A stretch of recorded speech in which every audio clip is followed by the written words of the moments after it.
Hey everybody, this is Lee Gersman, and with me is Charles Traynor and Nate Atchison. How you doing, Malia? Well, I mean, I got a first or second there. You can go whenever you want.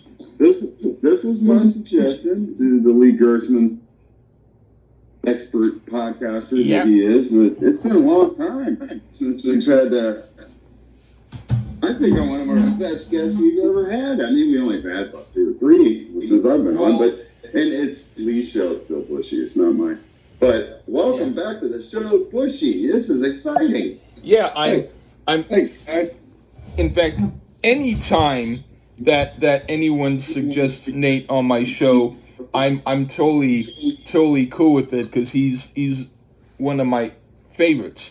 And the only thing is, I don't like to overwhelm him by making him come on too much, because he's like a dessert that you want to savor. You know what I mean? So I don't want to. I don't want to eat too much ice cream. Wow. You know what I mean? So it's not like I'm against him being on. It's just I don't want to get him to the point where he's like, hey man, I'm on too much. So anyway. Well, I realize that, and I don't know if I feel honored or terrified at this point, like I'm about to be molested. This is well, you don't have to worry, because I mean you're good, but maybe you're not. Maybe I won't go that far with you. All right, yeah. Knock me down a few pegs, Lee. That's the way to get me back. No. Yeah, you would. No. Only mentally. I wouldn't physically do that.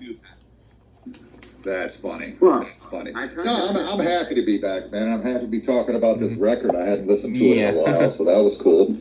I've been busy as shit. I'm like Mr. Popularity since I've come back from Nashville. I did a show yesterday. I'm doing yours today. Yeah. I got my show tonight, and then I got another show I'm guesting on Tuesday night. It's like, holy shit. Wow, yeah. Awesome. I gotta say, too, can I say before you jump in there? You can talk for about a couple minutes while I take a few more sweets. I utilized my Bushy card for this album because, by the way, I'm not sure this is one that the esteemed host would have been that excited to do in the past. I know he's going to come back and say maybe differently. But, yeah, I kind of pulled a Bushy card. So thanks for coming on for this one, buddy. Oh, I appreciate it. Like I said, I've lost all my music on my external hard drive. I was like, oh, shit.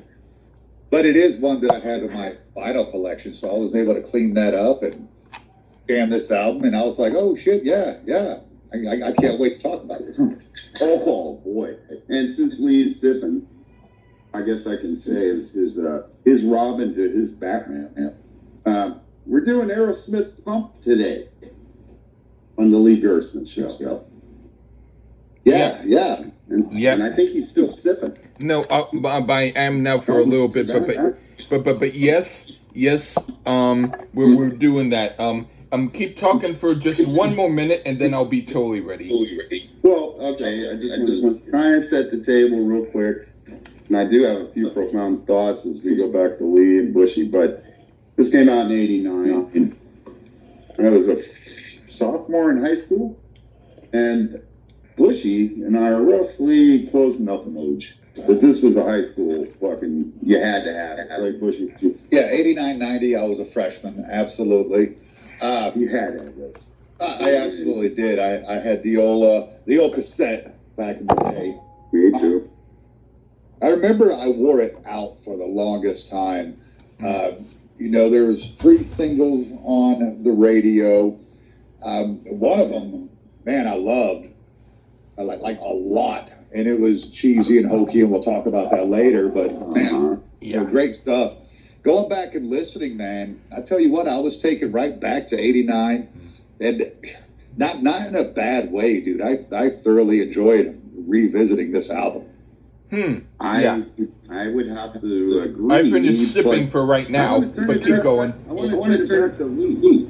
So Ah, you're still sipping? no, I Okay. unfortunately, This was a side but sip. but actually, I by this point I would have spit out my drink. No, I'm kidding. But no, I have to tell you that I am the kind of guy who thought of Aerosmith when they started doing Done with Mirrors and on up. I called them Scab Aerosmith, not because they were scab as far as other members, but because it was like they were scabby, like as if the arm didn't quite heal after the first part of when they had broken up, and then they had Jimmy Crispo and Rick Dufay, and then they went back to the original, kind of like when a restaurant closes, and then when they get new owners, and then when the old owners get back, it's like, well, who cares anymore? Kind of like that. But that doesn't mean I haven't heard a little bit too much of Aerosmith after they've gotten back together. But I heard Pump when it kind of first came out. I had it on the library, or I checked it out of the library on cassette, and I remember listening to the whole thing and not really remembering anything about it except that it wasn't their worst, it wasn't their best, it was just sort of there. And so now I revisited it, and you'll hear what I have to say about it. And my opinion about that period of the band hasn't really changed much, but you never know if certain songs have. Well, I had an interesting thought come up because this actually came out about a month or so, 6 weeks, something like that, from what I think is not the worst Kiss album ever. And I hate to bring up Kiss. Bushy, I can judge off the views we get. You're not knowing. A couple weeks ago, we were debating Kiss and would you go see them now? Or I'm of the camp of no, I don't need to see them anymore. But I'm not a Hot in the Shade fan. I don't think it's their worst album, but I don't really like it. And what's very interesting is that realistically, Kiss might have, if they had chosen their cards a little more wisely, maybe there would have been a rock and roller coaster Kiss at Disney MGM and not Aerosmith. Because Tim Collins is the manager at this time. And by about permanent vacation, he said, if you guys go in rehab, I'll make you the number one band in the world. And I think that they might have maybe been close to it at this point. Meanwhile, Kiss is making Read My Body. You're a witness, Bushy. First of all, I absolutely love Read My Body. That's okay. When I go back and listen to Hot in the Shade, man, I still enjoy like 98% of the record. There's some stuff I could skip just from overplay, but I really dig it. I really dig it. Now, Aerosmith, man, when they came back with Permanent Vacation, I was all in. I loved Angel. I loved Dude Looks Like a Lady. You know, it's just a real cool album, and I think this one kind of keeps up with that vibe a little bit, because there's some real weird shit going on in this album. As far as Kiss goes, would I go see him again? Maybe, and not for an exorbitant amount of money, but maybe, because I've seen Scab Kiss once, if we want to call them Scabs. I mean, they've been there for 20 years, but yeah, please do. Yeah. But you know, I've seen them once like that with my daughter. That was her first concert ever, and they put on a great show, man. She was 8 years old at the time. I've seen Scabs too. I unfortunately didn't see them on the tour with Aerosmith, which I would have enjoyed. I saw them with Nine Armed Def Leppard. So did I, and it was great. Oh, with the Dead Daisies opening up. But I like, I like them. They're good. They were good. Yeah. But I mean, but honestly though, I'm just thinking Aerosmith kind of jumped the gun on Kiss, and yes, they're chasing trends. at this point. They are, in my opinion. Yeah, and Aerosmith still sounds like Aerosmith on this record. Yeah, and they hired Bruce Fairborn, who I think I used to be really rough to because he made the abysmal Slippery When Wet. And I still love Wanted Dead or Alive, though, Bushy, she says. So don't beat me up too much. I actually like that song too. Jovi's just one of those rock and roll bands that got lumped into metal for some reason. Right, but I mean, Bruce Fairborn worked with Bon Jovi, and now I actually like a couple songs on New Jersey. But prior to that, he was known as Mr. Loverboy, producer with Bob Rock Engineering. And he actually made this album I like that most people hate, in Psycho Circus. And again, Kiss was late to the fucking table. They should have got Bruce Fairborn back in the 80s, I guess. Because I'm going to give us one spoiler. The sound of this album, sonically, is phenomenal, in my opinion. I mean, it's phenomenal. I would say that depends upon your point of view. I would have to say it's not phenomenal if it means I have to actually hear it. But I'm going to be fair, and I'm not one of those poser type people that I didn't grow up in a house where Aerosmith was a big band. I probably heard Dream On 150 times before I actually knew who it was. And I am one of those people. I like Run DMC and Aerosmith's Walk This Way. Same. I do. I love it. I'll tell you something.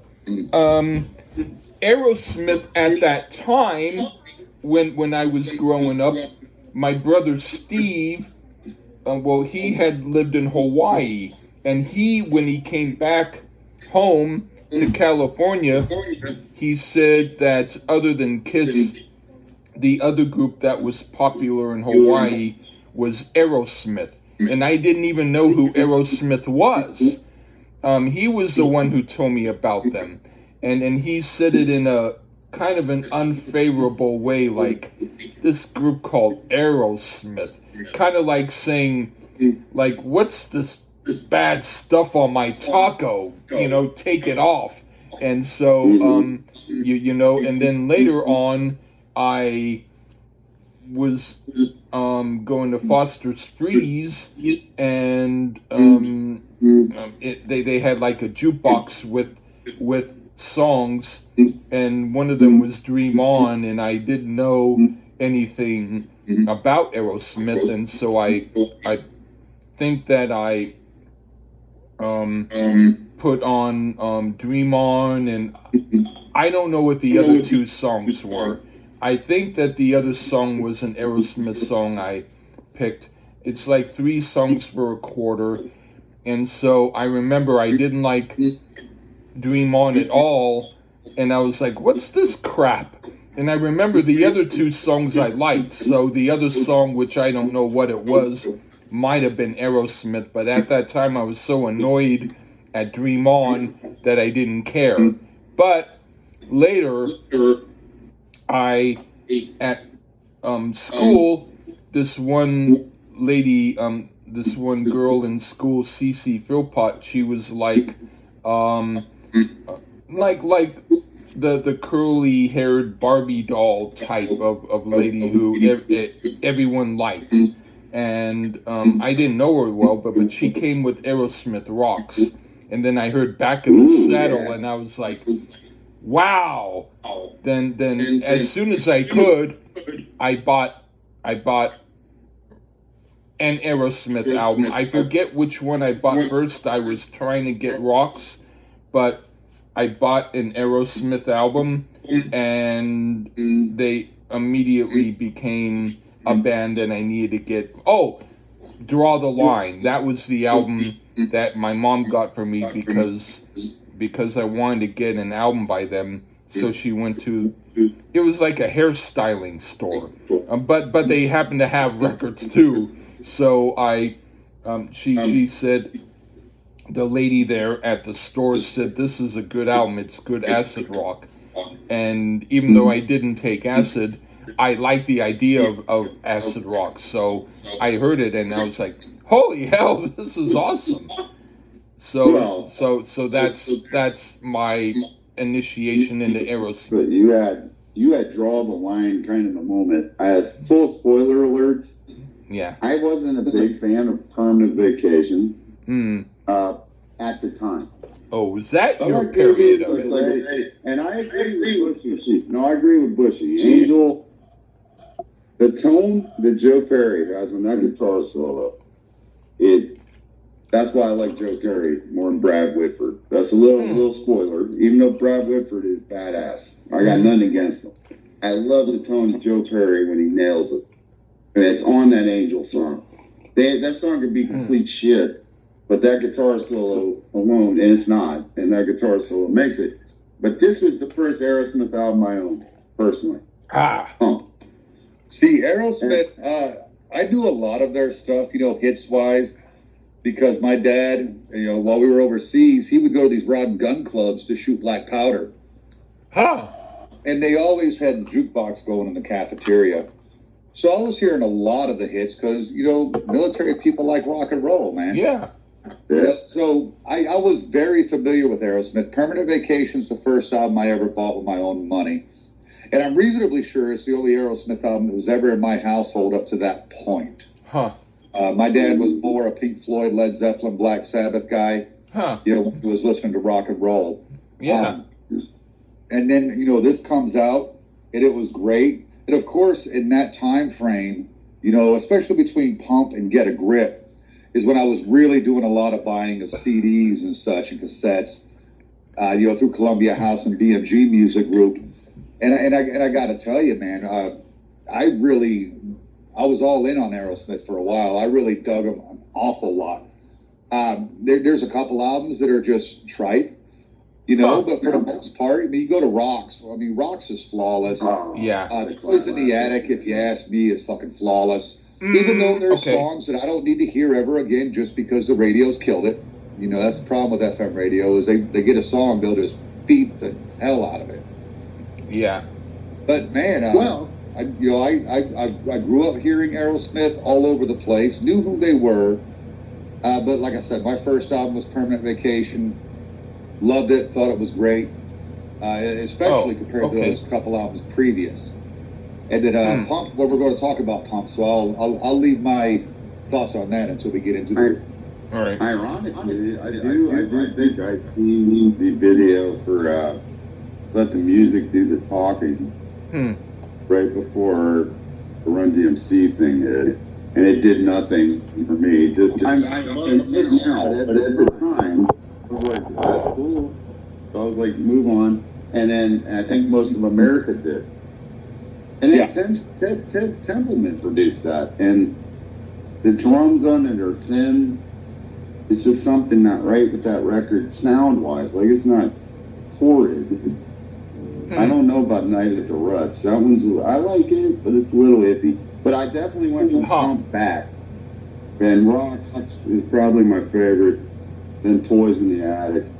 So even though this was the first one, I went back. So it kind of like, back in the day, Lee, I was on the Bushy and Mike show. We talked about Metallica. And I think Aerosmith's kind of that way too. Believe it or not, there were some people that came in with them. I don't want to miss a thing. And oh my Lord. I feel sorry for those folks. Or the Jaded crowd. I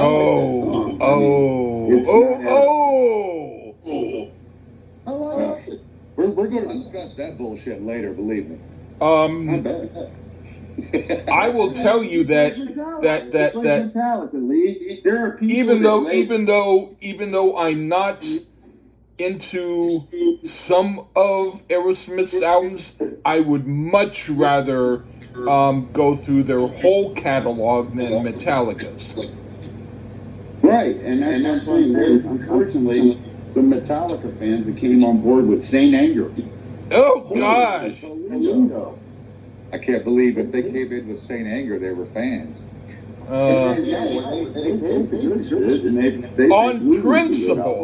On principle, the very best song off of Saint Anger, I would rather hear the worst song by Aerosmith first. Thank you. On principle. I don't think the worst is on this album, but We thought we beat this one. The worst isn't. So The I'm ready to worst rock isn't. whenever you guys go. Yeah. All right. So these echoes are helping my drunk. But anyway, since we have the great Nate on Yeah. here, how about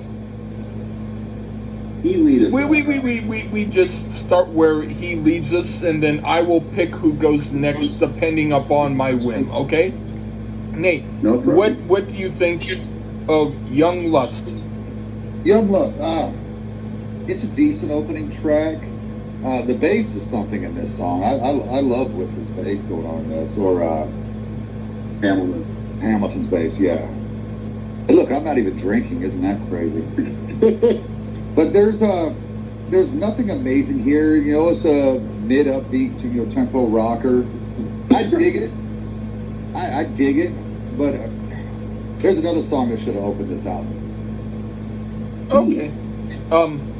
Charles, what do you think? Young Lust, I mean, for me, this is how you get an album going. It just rips right out of the gate. I think high energy is an understatement here. Tom Hamilton's bass work to echo there, Bushy, is, I think it's exquisite here. And I do think Bruce Fairborn knows how to get a proper drum sound, or Joey Traynor may be the most underrated drummer of his day. One or the other, I don't know. I mean, this is so far removed. Is it so far removed from something on Toys in the Attic? Hey, maybe, I don't know. I mean, I could see the name of that era. So just for the energy and ripping the lid off this motherfucker, hell yeah, Young Lust rips. Go ahead, Lee. All right. I think this is a decent song. I like the energy and how they're playing. It's kind of a Toys in the Attic song, but better. Not my very favorite Aerosmith song, but it's one of the good ones compared to a lot of the junk they did that I can't stand. Maybe the sound is a little bit polished for my taste, but with the way they play, I prefer this type of polish to the later poop. Okay, Charles, you can start first. I think that what I will do is, because it's a special episode, you can switch between you first and I will always be last. Okay, Charles, what do you think of F-I-N-E? F-I-N-E. Man, they're just continuing the fucking rip, and destroy. Maybe they should have remade that too. That's an epic Kiss song. Oh! Rip and destroy here, man. We got a little slower tempo, but yeah, it still brings it with some fucking power here, dude. Seems to be like a perfect companion to Young Lust. Another refreshing thing about this is the songs just seem to flow together effortlessly. Tyler singing his ass off here, lyrics full of double entendres, that's what they do. And it stands for fucked up, insecure, neurotic, and emotional. Indeed. I guess the only knock is the nod to Tipper Gore. It dates it a bit, but fuck it. So did Ted Nugent with Kiss My Ass, and I love that song. And this shit still rocks. So 2 kick-ass ones in a row. Go ahead, Bushy. Ah, man, I can't agree with you more. This one jams. And I really love that little breakdown that goes on where Tyler just kind of sings in that lower register. I really dig that. It's a great bluesy too. I love that kind of pre-chorus line. Yeah, Mama says she's all right. I love it. Yeah. This is much better than the opening track. And I love that line, everything about you is so F-I-N-E, fine. And because of what you just said, fine stands for, fucked up, insecure, neurotic, emotional. That shit cracks me up because we've all had one of those, especially soldiers. We probably had 2 or 3 at a time. Yeah. I love this track, man. This is a banger of a track. All right. I think this is a good song. Sort of like I Want to Know Why off of Draw the Line, but again, the production polish makes it a bit too fine, shine-wise for my liking, but still, I much prefer it over their not good stuff. I enjoy it and would listen to it again if I had to do so. Okay, Hell yeah. Nate. And because we have a thing about I call you by your name, but you also have the nickname. What would you like me to call you? Bushy or Nate, or which I would you go by prefer? Bushy so much, I'm just used to that. I got to tell you a funny story at Rockin' Pod. I can do it, and so I can call you Bushy. Just like my real name is not Lee, but I go by it. But if but if people call me by my real name, I kind of have to swallow my vomit. But anyway, go on, Bushy. Well, it's just a funny little story. I took my girlfriend with me. We've been together several years now. I took her for the first time because she's a country music fan. She's not a rock and roll fan. We're working on her. She came back loving rock and roll. She had a blast. Okay. But it's the first time that she's ever been anywhere with me where nobody called me by my government name. Okay. It was just kind of funny. But she's like, really? Bushy? Everybody just Bushy? I was like, yep, that's me. That's who I am. Yeah. Well, that's cool. But anyway, okay, Bushy. I mean, all right. I don't want to sound too much like Ian. Bushy's a bitch. I remember. Yeah. I don't want to sound too much like Ian. And don't forget Heel Fest too, please. Oh, God. Okay. Yeah, thanks. Anyway, Bushy, what do you think of Going Down / Loving an Elevator? And this song is just loads of fun. I understand the cheese. I get that. It's loaded with sexual innuendo. You know, I love that scat humming thing that Tyler does at the intro. There's so much going on in the chorus if you're listening to it. Man, crank that son of a bitch up in your ears. Musically, it's just fun. And it feels like this is the first track with a guitar solo. And we get two of them. Yeah. The bass line just rips. I love the keyboards in this. That to me is, you know, quintessential rock and roll, and maybe that's why I like Bon Jovi so much, because I differentiate hard rock and roll and metal from rock and roll.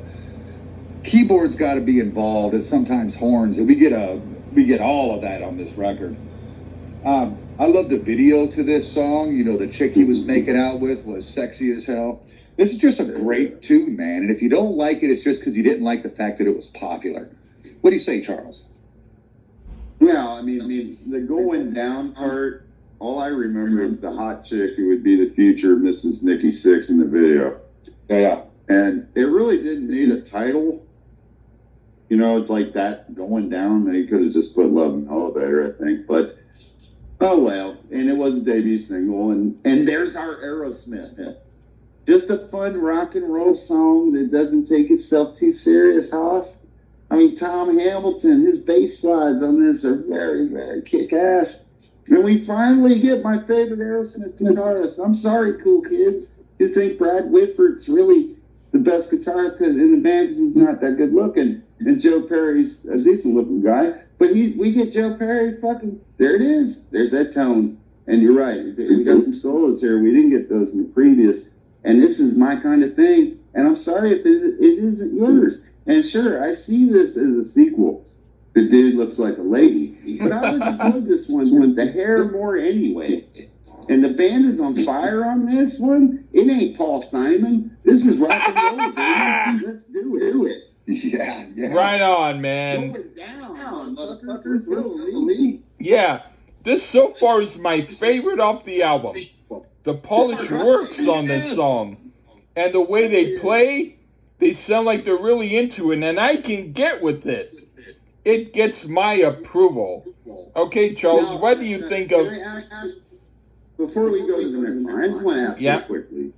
Maybe, because I think Bushy, I felt the same way. I hadn't listened to shit in a long time, and it just like hit a little different. Do you think that had happened with me, maybe? I have to tell you this. When I heard it from the album instead of the video, the album is what did it. The video it's okay, but it's like as if I'm tasting food with tongue pads on my tongue to take away the whole flavor. The whole flavor comes with listening to it on the album. And Echo, I like my voice, but can you shut up?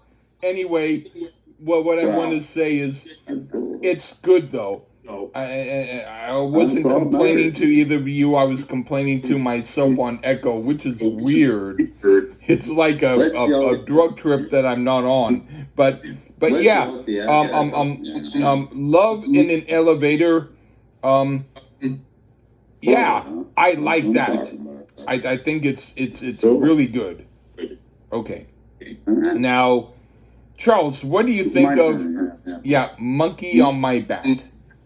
Monkey on My Back. Apparently, this was some kind of single. I don't know if it was an official, maybe it was a video single or something. It's listed as one on Wikipedia, but I couldn't find it. I mean, like they are always right? Yeah.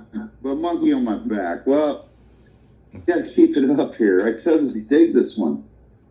Because if nothing else, this is about as an intense of a drum sound as I've heard from Aerosmith.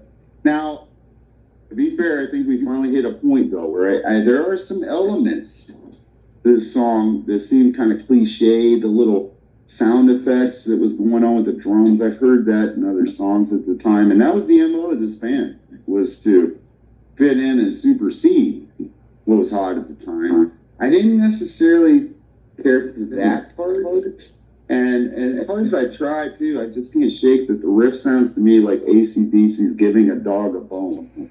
Wow, I didn't know that, but yeah, okay, go on. Yeah, which kind of blows a bit. This song definitely still is keeping the rock going. So I'll put it like this: I do think it's the first album filler we hit, but I certainly wouldn't hit skip. And but other than some of the choices on the production and the fact that it sounds like an AC/DC song to me, at least in the riff, I do think this is the first one we hit where I can criticize a few things, but I still dig it. And Tyler's vocals are killer, so, but we hit our first little tiny snag, but I do like Monkey on My Back. Okay, Bushy, do you have a better opinion? I'm sorry, go on. Actually, it's kind of funny because my notes open with this is another just decent tune, even though they ripped off that riff from AC/DC. I guess I'm the only one who didn't see it, but go on. Yeah, it's hardcore. Note for note, damn near. Lyrically, it's just them celebrating being drug-free. Musically, it's typical Aerosmith, nothing new here. It's not bad. It's not great. They open kind of on a low point. Give me 2 fire songs. Give me another low one. We'll see what happens after this. Huh. I put this is the closest to sounding like classic Aerosmith so far, and it's now my favorite track so far on the album. With stuff like this, I can get into this album. None of the songs are bad at this point. It's a cool album. Wow. It's okay. Well, but anyway, at this point, my mood might change, but you can keep going on the path you do. Anyway, Nate, Bushy. Oh no! You released my secret identity. Sorry. Anyway, Bushy, what do you think of? I don't know why they have to call the first part Water's Song, but they do. But it's Water's Song with Jamie's Got a Gun. What do you think of that one? Yeah, I just included all as one song. Actually, on my album, there's none of those pre-track. Yeah. Are even labeled. It's just the titles of the songs. I just downloaded it, so I didn't listen to it on streaming. I listened to it on download, so they showed the songs. But anyway, go on. I put it on the turntable. But anyway. Oh, okay. This will forever be a classic. As far as Aerosmith ballads go, if feels a lot like Angel without necessarily being a love song. It's very dark lyrics, very dark video. It's a very dark song, and it's absolutely killer. It may be the best track on side one. The orchestration in the background, it's almost subtle, but it's also real front and center. You get a great guitar solo out of this. I can't sing enough praises about this track. Great tune. Okay, what do you think, Charles? Well, like you mentioned, I don't know why the water song had to get anything is pointless. So it should have just been Janie Got a Gun. Into the real song, and I do feel that's the reason why we're here. For me, at least, this was the song that finally convinced me. Hey, there is something more to this group. Tom Hamilton came up with this on a keyboard, and Tyler put together stories he had heard when he was in rehab, and he felt these stories needed to be told. And it, for me, was refreshing. To finally hear something besides getting some in an elevator, or a dude looking like a lady, or a big 10-inch record. Which, while nothing is wrong with that at all, I do love that shit. To have Aerosmith pull off a quote-unquote serious song and do it extremely well, impressed me then, and impresses me still. There is no way, sorry Kiss fans, I am one of you, that Kiss in any era could have done this song justice. Nor any of the other hair bands now. I couldn't see Poison in pulling this off. Also, Joe Perry's solo, 100% brilliant. It's hard for me to find a best song in the album, which is, I do think there is a best song. I don't quite think this is it, but this is near it. I love Janie's Got a Gun. Go ahead, Lee. This is the first not so great song here. The beginning part, presumably the water song, is pretentious and irritating. When it kicks into Janie's Got a Gun proper, it's better by default. But this is the sort of midpoint Aerosmith thing that I can still listen to and not feel sick about, but it's filler. It would be the best song on a Terence Trent D'Arby album, but not Aerosmith. Okay. Charles, what do you think of? Did we listen to the same fucking record? Yes, but I had different ears. Anyway, Charles, what do you think of Dulcimer Stomp with The Other Side? Man, I'm still going to try to go over Terence Trent D'Arby. Yeah. But I'm not saying he's better, but I'm saying he's the same. Anyway, go on. They say Mike and the Mechanics or something. Oh no, that's a little worse. Okay. Dulcimer Stomp is. I think this one actually deserves a title, as it at least goes more in like 10 seconds. It's a fun little hoedown stomp thing that is just a fun little ditty. Features the aforementioned Dulcimer and what sounds like some tabla. So an Indian hoedown, which is interesting. Then we go into yet another single, which they had to share credit for this one due to similarities to the Four Top songs Standing in the Shadows of Love. And okay, I think this is a better song too. So there, Fairborn adds trumpet. Ew. And arrange the horns here, and everything for me works here, even though it is a bit derivative of the era it's in. It's derivative, but I fucking love this song. I don't care. I love this era and the song. I put it right below Janie's Got a Gun on enjoyability. I love The Other Side. Go ahead, Bushy. Wee. Oh man. Now the Dulcimer Stomp part, I can hear that in these mountains I live in anytime. It sounds very, very hillbilly, but it's good. It's done well. But man, when Tyler starts humming and lets out that yeah, man, and that band just kicks in, I can't help but smile. I love this song, and I always have. It's very rock and roll. It's very 80s. It's loaded with bluesy swagger, horns. Man, the fucking song just rocks. This is how the album should have opened. this should have been side one, track one, not track one, side two. I could see that. I'm going to be gritting my teeth here while I say this, but okay.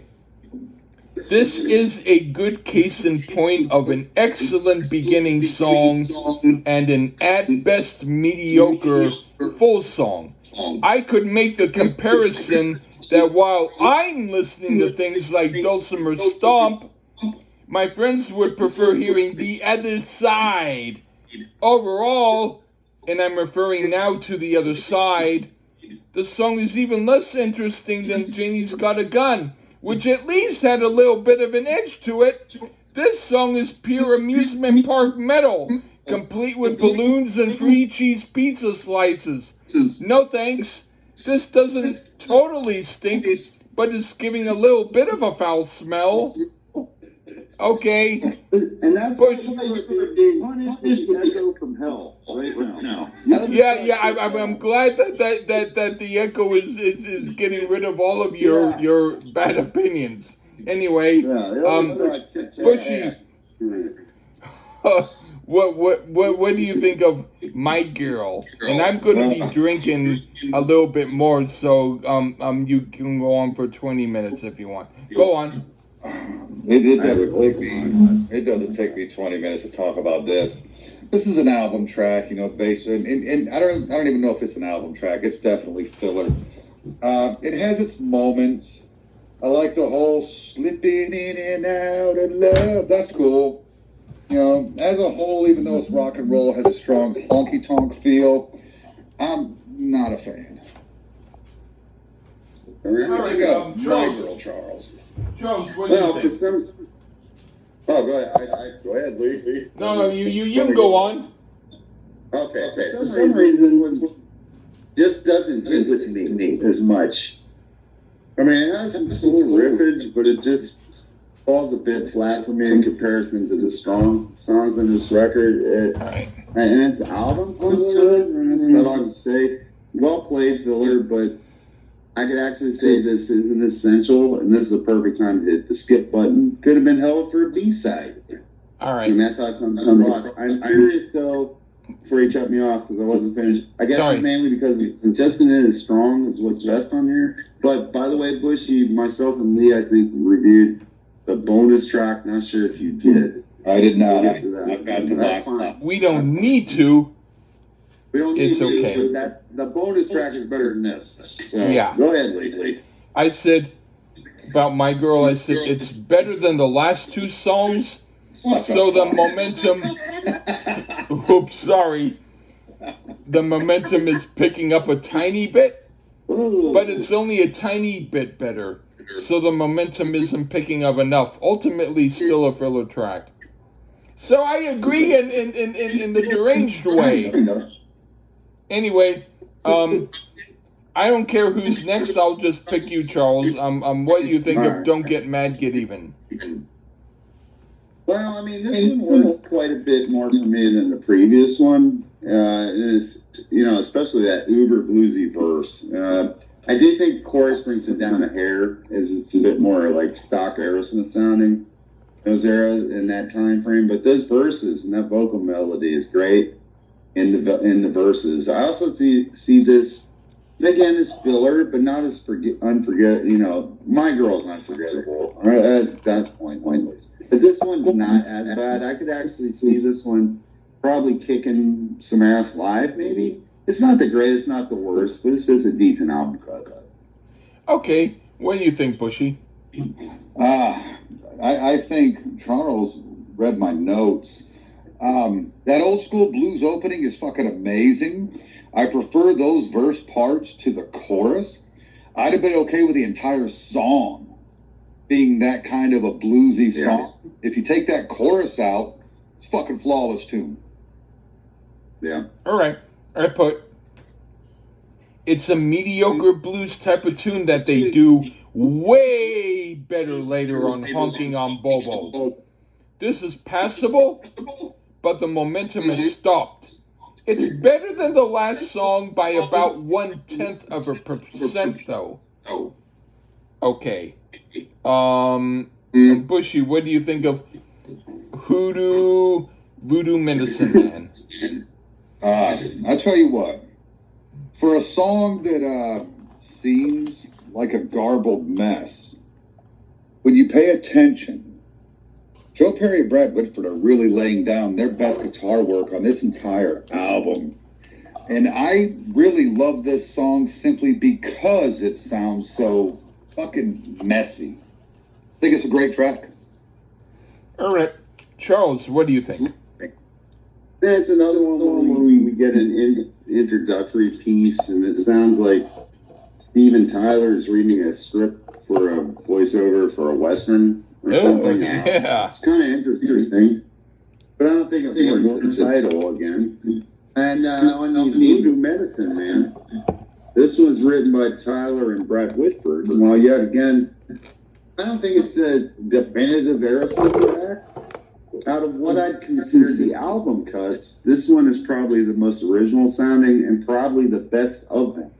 And this is yet another song that I could say I could see Poison pull this off. I'm not trying to knock Bushy's beloved Poison, who I think is better than Motley Crue now. Bushy, you missed on our episodes. Poison kicks Motley Crue's ass. Yes. And, like Poison tried with Flesh and Blood. Man, what a turd that was. That was a fun review back in the day, too. This is probably the best of the album filler tracks thus far, as the guitars and Tom Hamilton rip on it. Go ahead, Lee. I put, this is not worse than Get Mad, Don't Get Mad, Get Even, but it's not better either. At this point, it's going by the numbers, and the numbers say, stay safe. Okay. Charles, what do you think of What It Takes? Yeah, I got news for you. I can say grab your socks and pull them up, because did I say Janie's Got a Gun is one of my favorites on the album? I think I did. And now, ladies and gentlemen, we have hit my favorite track on the album. Sure, it's a ballad, but sure, Mr. Ballad, Desmond Child co-wrote this with Tyler and Perry, the Thompson twins. Yeah. But I'm gonna tell you, this is when their ballads were good, plain and simple. It's got a bit of country folk style here with the accordion, which Joe Perry stated is what made the song. It set the tone for what the song will become. It was all over MTV, a top 10 singles hit. And ladies and gentlemen, that Joe Perry tone is back on that solo. Tell me that guitar solo was a killer. Tyler's perfection here as well is the best song on the album. And while not all my all-time favorite Aerosmith song, guess what? It's in my top 10. Go ahead, Bushy. Oh, wow, man. High praise. I think this song's fucking great. It's beautiful. The trouble with this is that it became the blueprint for every Aerosmith album that came out since. I mean, Get a Grip. What, it had 48 ballads on it? You know, I love this tune, and I do think, and I'm going to stand by this, this is the last great Aerosmith album ever recorded.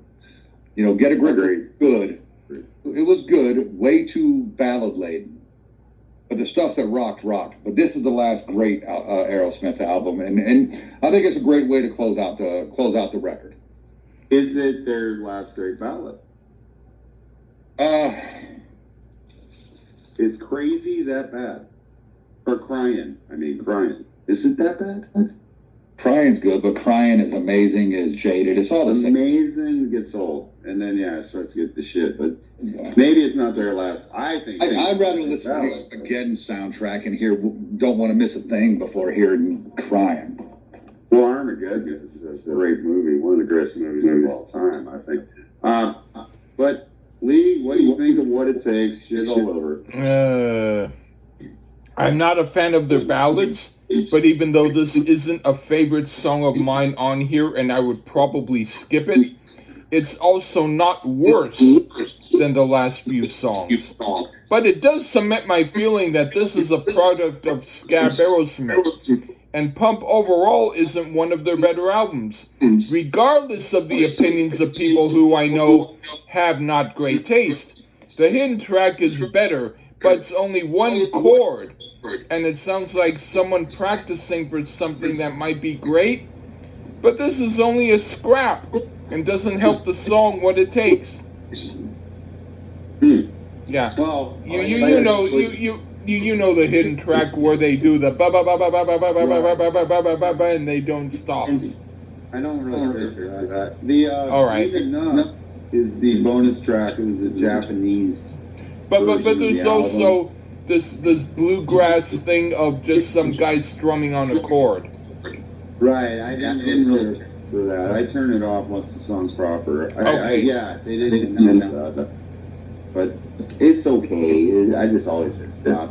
But the bonus track is called Ain't Enough, Bushy, if you were ever interested. Yeah. It was a Japanese version of the album. Blues run song, Killer Bass Hamilton. I thought it was pretty cool, and it should have fucking been put on for My Girl. That's the worst song in the album. I think we all agree. Yeah, hands down. Yeah, I forget if I said that. Let's see. It's I didn't think My Girl was the worst, but I thought it was one of 3 or 4 worsts.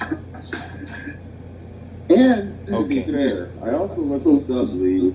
There's only a couple songs on this album, and I don't have the track listing of the writers. There's only a couple with outside songwriters. Yeah, a lot of this was Tyler Perry or Tyler Woodford or Tyler Hamilton. It wasn't completely outside writers, but I mean, by that point, Kiss did Unmasked, right? They had Holly Knight on Shandy, or are we going to talk about that? Kiss had done outside writers way before Aerosmith did. Way before when it was a deal. Yeah, and we saw how that worked out. Right, and I mean, Unmasked is a fucking work of genius, a misunderstood work of genius, and we don't talk about it enough. But it's misunderstood. Misunderstood greatness. I mean, no, it's misunderstood as greatness. See, I'm showing my true Kiss. You there, but I mean, I will say on a positive note, Unmasked is puzzling. Okay. Yes, and that's good. But not really. It should have just been Kiss. But the point is, a lot of it was made out of Aerosmith in this era. They brought in outside writers. Kiss had already done. Yeah. Already done that. But Aerosmith, I don't know, man. Maybe. Let me put it to you. You guys are 2 equal Kiss fans to me. Who's the better band, Aerosmith or Kiss? For me, it's going to be Kiss all day long.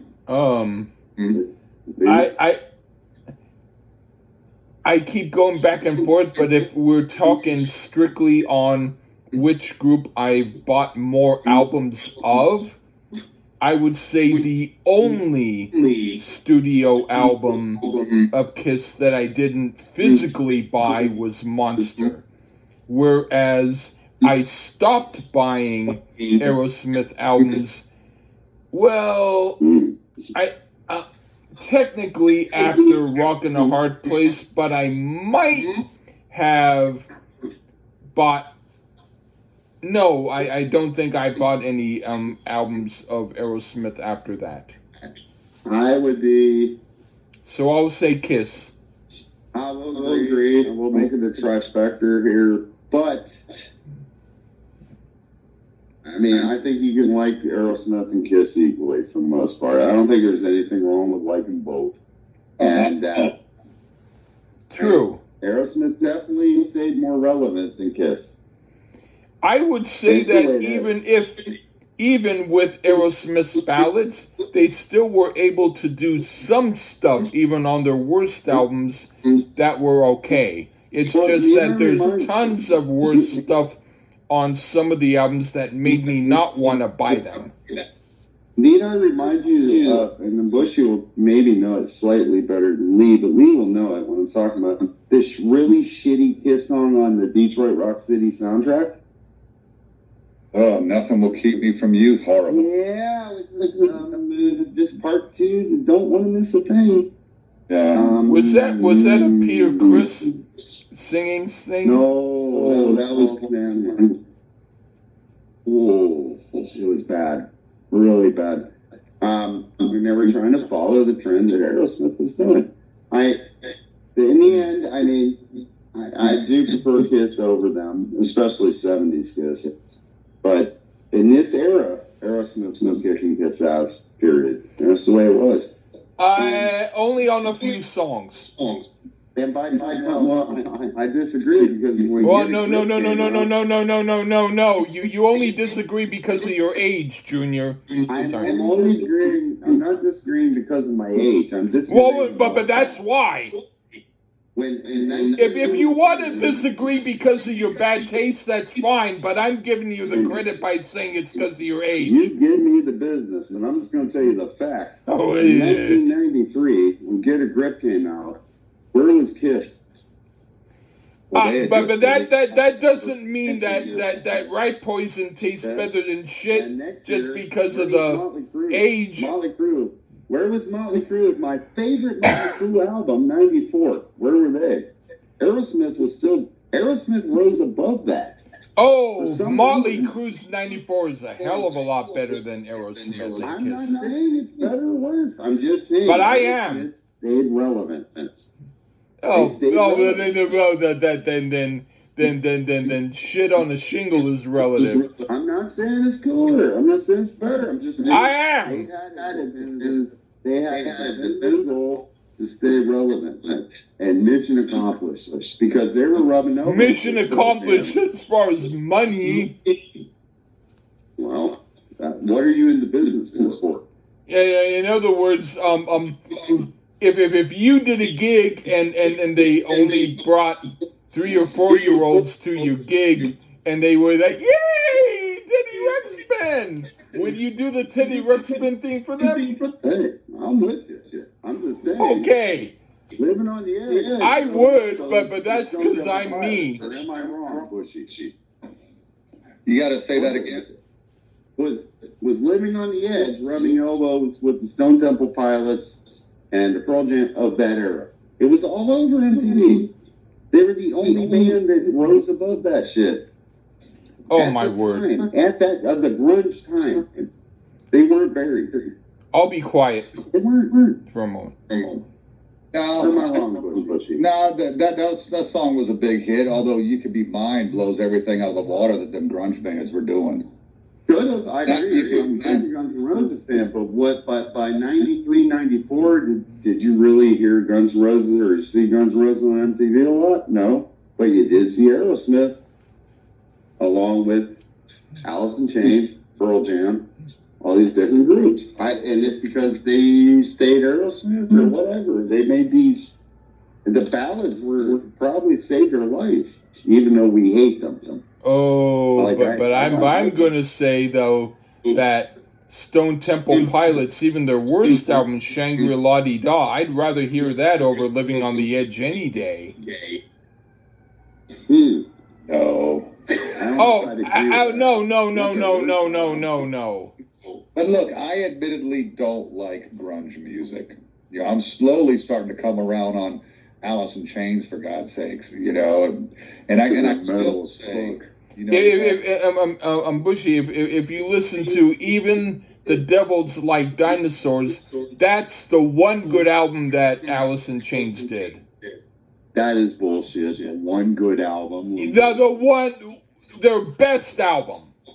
No, we reviewed but no, I'm not saying now that I haven't had a change of mind, but I'm still sticking to what I say about their best.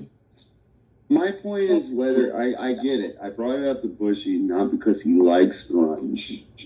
It is because he was a lot. I'm not saying you weren't, Lee. I'm just saying me and Bushy are close in age. I mean, he was like saying, I thought he read my notes. No, because we're like very similar people. We came up in the same era. We, blah, blah, blah. I just happened to I had to escape an Amish camp. He didn't have to. So I had to catch up on music. But meanwhile, I know about Bushy. He likes a lot of that pop stuff because you had to listen to one radio station going to school, right, Bushy? I don't know if you wanted to tell the whole world that, but Yeah, It's yeah, true. up on top 40. Right. Which is why Debbie most Gibson of and all that stuff. the quote-unquote metal that I like is the hair metal. Right. By the way, That's Bushy, me. do you like An Evening with John Denver, the album? I don't know that I've heard it. With Denver, I know, Why? like the back of my hand, I know John Denver and the Muppets of Christmas together. Yeah. I would say every single group that you mentioned so far, I like better than that. Anyway, go on. Christmas record too. Yeah, Is that exactly. the one? Oh God, no! Yeah. I was trying to defend you both, but now I can't. Bring me piggy pudding, and then Gonzo's like pigs. Yeah, And it's something about bacon or something, right? Yeah, I yeah. had that. Yeah, I still listen to it every year. Okay. But John Denver, I'll be quiet because everything I'm trying to do to redeem you all, you're doing the opposite. Because you were listening to Quicksilver Messenger service in '93. Meanwhile, me and Bushy were in the prime of our youth, 19, 18 years old, and that's all I'm saying. I know. I'd rather hear a Malto meal commercial or Purina cat chow meow meow meow meow. I know Bushy enough. I don't expect him to say that he preferred Pearl Jam or I don't. But I mean, in 1993. You didn't see the Firehouses anymore. You didn't see the. Oh, that's the worst band. You didn't see this shit because, better or worse, it was gone. But Aerosmith was still fucking relevant. Yeah, they were still on MTV and such. But you have to understand, I had mostly checked out. Like 94, 95, 96, I had checked out of the rock scene altogether, man. I was so disgusted with grunge and everybody being depressed that I started listening to country music because at least it was happy. That's how bad grunge was. Country music was fucking happy. I like country music, so yeah. When it comes to Denver, I want to hit this John Denver thing because we kind of went off the rails. Yeah. I did that to be a creep, but go on. No, the fact of the matter is that I actually like John Denver. I'm a very casual fan. I've never listened to an entire album of his. I have, unfortunately. Other than like a live album and his greatest hits. You know, so I like John Denver. I love that movie he was in with George Burns. Oh God, you know. Oh. So, yeah, I'm a Denver fan, but casual. I'm like maybe a fan of a song only. Well, I agree. Oh, thank God you're a country boy, country road. No. You didn't mention the song, but it doesn't matter what one. But I mean, either way, it was just to make the point that Aerosmith. Kiss was bought out all their conventions at this point. And I'm not picking on Kiss because I love them. This is what made them bring back the only Kiss member that matters, Ace Frehley. It was stuff like this. Thank you for bringing him back. I would prefer to hear the whole Peter, Paul, and Mary catalog. We will cherish you forever, Paul and Gene, for that. I would prefer to hear the whole Peter, Paul, and Mary catalog. Hey, I like Puff the Magic Dragon and Lemon Tree. Yeah, in fact, you know, they wrote that song, Puff the Magic Dragon, or at least it was credited to the guy. They later claimed that the poetry that the poem was written by this lyricist, but I think Paul Stuckey wrote the music. It was not a cover tune. They wrote it. Well, Bushy, I got news for you. Back on the day, me and Lee have done some great country shit. We've done some Conway Twitty, Loretta Lynn. Yeah. You know what? We've done some good classics. That's the good stuff, man. 70s, 80s country, I'm hit or miss on. I like 90s country a lot, but that's what I switched to because, like I said, grunge was too depressing. I like Gail Davies and I like Reba McEntire. I'm sorry you didn't find Oasis, Bushy, because Lee has recently, and he's. You know what? I would prefer to hear the whole fucking Oasis catalog other than the the 80s Aerosmith shit. He's a much happier person. And back in Shut up! I'm not happy that you keep talking about it. No, I'm obviously teasing. I know Bushy is not with Oasis. When we drove out to Nashville last week, Wonderwall played. I was listening to this song, this app on Sirius XM called Dad Rock, and I'm listening to it, and I'm talking to Mindy, my girl, and I'm like, "Do you hear this motherfucker?" And there's people that think like this is one of the greatest bands ever, and we're both like, "Skip." It was horrible.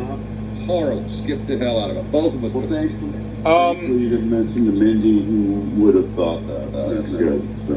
Bushy, I have to say, there's an album by Noel Gallagher, and Charles, please don't gloat when I say this. I'm on mute. There's an album by Noel Gallagher's High Flying Birds. His one of his last albums with songs like The Right Stuff, and then another song that I don't remember the name of. It's some of the best stuff that I've heard in a hell of a long time. It's great. That's all I wanted to say. Yeah, okay, thank you. Bushy, I believe it or not, he doesn't remember. I think it was when I was tripping really hard on the internet, and we were talking about it, and he said, Bushy, you said something, you did say something nice about Oasis one time. He said, I think your guitar, there's a couple songs where the guitars are cool. I'll be right back in 1 second. Keep talking for a moment. And you know what? I respect that about Bushy. You can't get with it, fuck him. Fuck him. Up the ass. With super glue on their lips, like the great late Bernie Mac would say. I get it. Yeah, it's cool. It's like nothing to me, man. Those vocals are just horrible. I'm the crazy guy that wears an Oasis shirt to rock and body. I'm that guy. I got some dirty looks, so I survived. But it doesn't matter. I get that. But I wore a Cure shirt to Rock and Todd, so it's okay. You wore a what? Cure shirt. At least In fact, it wasn't Keel, was it? No, I'm pretty sure it was right after Metal Mike had interviewed Brian Slagle of Metal Blade Records that we got our picture done with him, and I'm in my Cure shirt. Oh fuck. Well, just a simple fact. I'm kind of happy he's gone for a second. That pretty much our notes matched up on this fucking review, right? Yeah. Weird. Yes, it's good album. Good. Because we're not one of the same. Bush has got it more together than me, folks. But when we came up, this was the shit. This was the shit, man. We were fucking loving life. All right, I'm back anyway. Oh, this is phenomenal. I'm gonna let you guys talk while I take a leak real quick. Oh, I should take a leak, but I'm not going to for right now. Bushy, you go ahead and leave. And I had a question there. We're bringing them on for this next album, or? After we're done this, if Charles, so if you're the next one, if you're okay with doing the next one, right, I'm all good with it. But I mean, maybe we can wrap up this episode and do the next episode. Yeah. Well. And thanks, Bushy, YYDP. Yeah, because I'm just gonna say, I'm going to say that I'm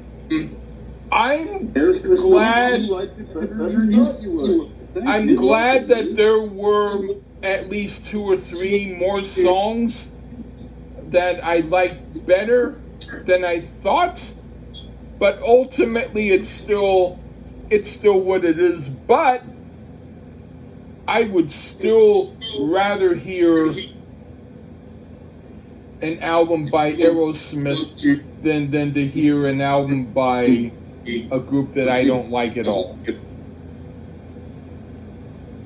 Yeah, I would say that if it you know what, this is gonna sound stupid, but because even though Ace Frehley's 1978 solo album is really good, Hey, here's a little. I have to tell you something. Even though it's really good, I would prefer to hear one of the crappy Aerosmith albums again, only because I've heard Ace Frehley's album over and over again. You know what?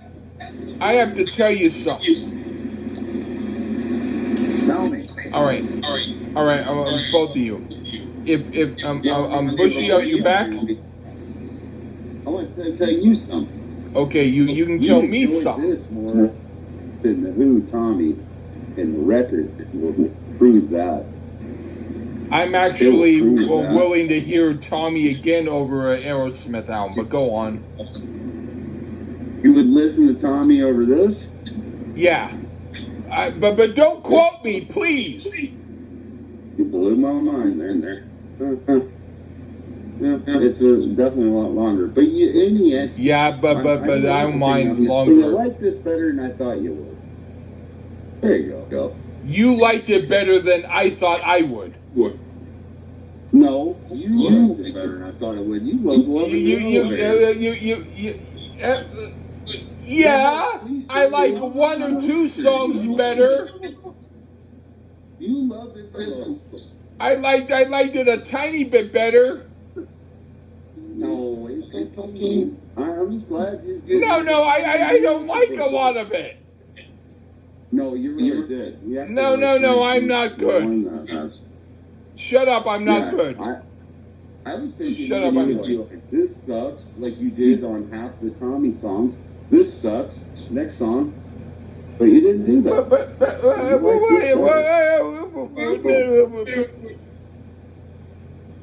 Is Bushy back from Pete? Yeah, I'm just listening to you guys. Yeah, I know. No, Charles is half right. Charles is half right. Bushy. I forget what I was going to fucking say. I want to ask Bushy personally. I've never asked him before. Do you like the Who, Bushy? Not really. Yeah. There you go. So you would hate Tom. You would hate it. But I'm right there with you. This song sucks. Next one. What was that? There was something I was going to say, and I forget what I was saying. You like Pump better than Tommy. The record speaks for itself. It's on your channel, sir. I can't help it. It's okay.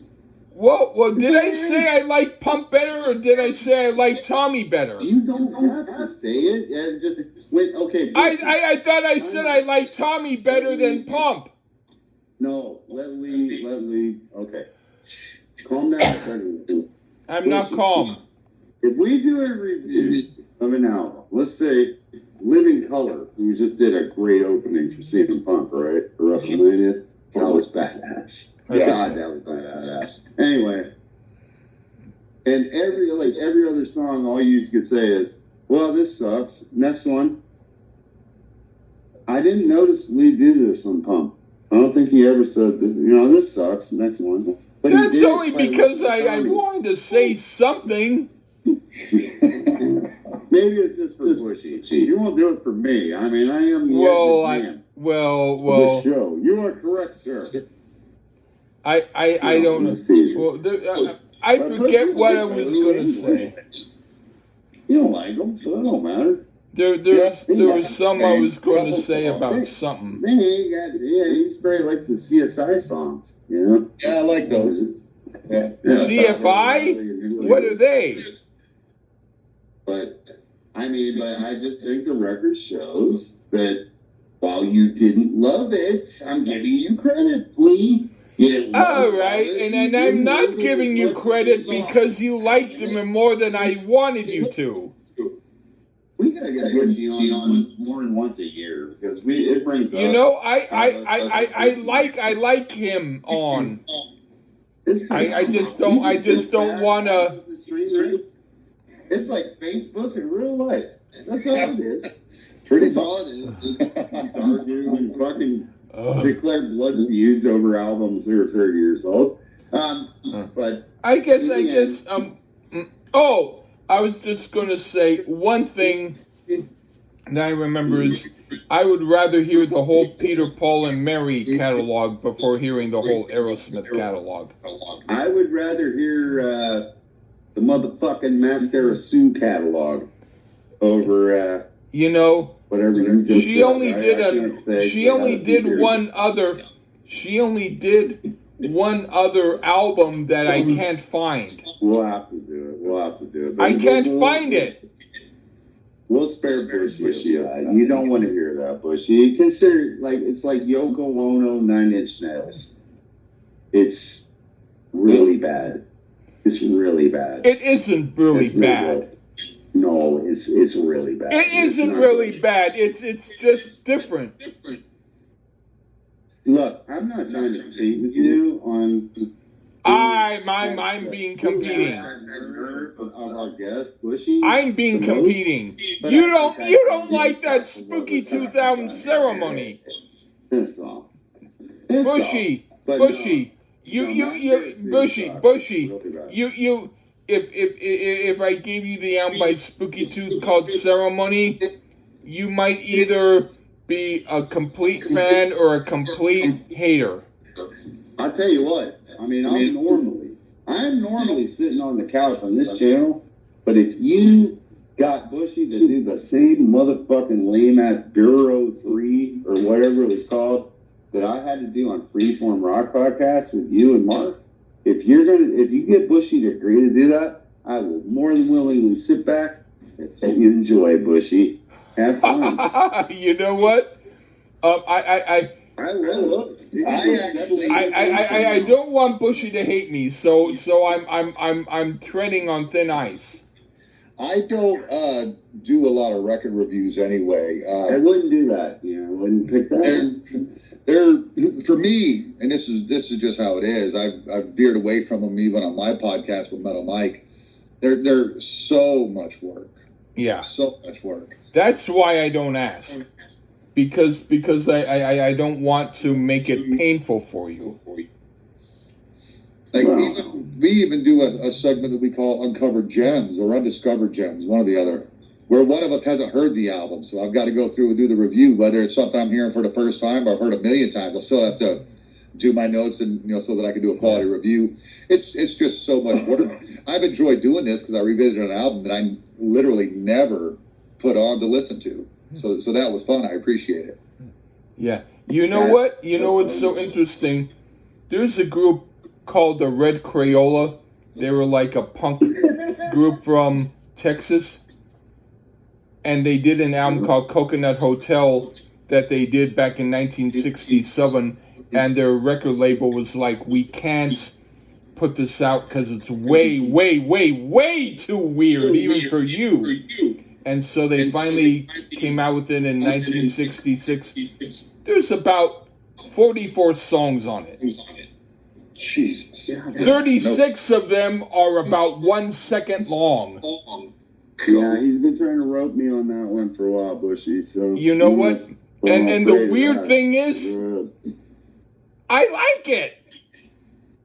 Good Lord. But we're talking about 36 of the songs take about 1 whole minute and 30 seconds to hear. Can we be honestly? Bushy's not going to review that. Eventually, I shall, and I'll do it. If we do it, will you be willing to talk about each individual song? Of course, because you know what? I'm F-I-N-E fine, baby. That's what I am. You know what? Bushy, you might actually think it's interesting. No, God, please no. Bushy has a life. He's got a girlfriend. The whole album is only about 40 minutes. He's got a massively successful podcast. He's not. When I say that 36 of the songs are only about 1 second long, there are some that are actually about regular length. I don't want to speak with for the great. I am Go I on, prefer talk. bringing back on stuff that me and him would like, and you would just sit there and be in hell. That's what I like. You know, It's no, fun. you know what? Isn't that fun, If Bushy was willing to do the second Krabby Appleton album, I would be cool with it. Oof, boy, that first one was rough. You know what? It wasn't really rough. It wasn't mellow like John Denver. But I mean the second album is more like the Stones and the and the gritty. I'm talking about the second album that you didn't hear. Oh, don't let us break you on some Stones records, because I know he fucking knows what's up. And also, I mean, he thinks they're better than the Beatles, which is not really that smart. Well, you know but what? He knows some Stones. He does know some Stones. I know that. You right, know, Bushy? you know what, Bushy? I do love Would the you be You into know both? some fucking Stones. Would you in the future possibly be into Mick Taylor's solo album and a John Mayall Blues Breakers album? Maybe sometime down the road. I'm not opposed Yeah. to things. Yeah. That's the thing is like I don't want you to think that I'm like one of those other obsessive weirdo podcast people who's like, okay, we're going to be recording in about 10 minutes, and then 10 seconds there. Okay, we're going to be recording in about 9 minutes, 50 seconds. Okay, we're going to be, you know what I mean? Those weirdos. I'm not into that. I have to take a little time out break for a second. Here in Poland, they celebrate Easter for 2 days. Uh-huh. And so, like, during the day on Sunday, it's, like, quiet and shit. They're out partying. There's, like, mad noise and it's crazy. But Bushy's a North Carolina guy now. I don't think he's been blessed with the wonders of Nantucket. Oh. What a wonderful band out of North Carolina that is. And you don't want to be either, Bushy. See, I think this is on the world. Hey, Bushy, would you be into doing the first Nantucket album with me? I don't even know what Nantucket is besides a town. It's an album. It's a group. We can do their album that sounds like Flashdance. Oh, Lord. Yeah. It's like Frank Stallone doing Iron Maiden. Good Lord. All right. It's terrible. But anyway, yeah, we got to do another episode. So, once again, just for me, Thank you. Bushy, for being smart like me. And thanks for having us on. Okay, thank you, Bushy. It's been a pleasure. Thanks for having me. It was a great album. All right. I'm talking about. All right, take care, everybody. All right, be good, man. Bye.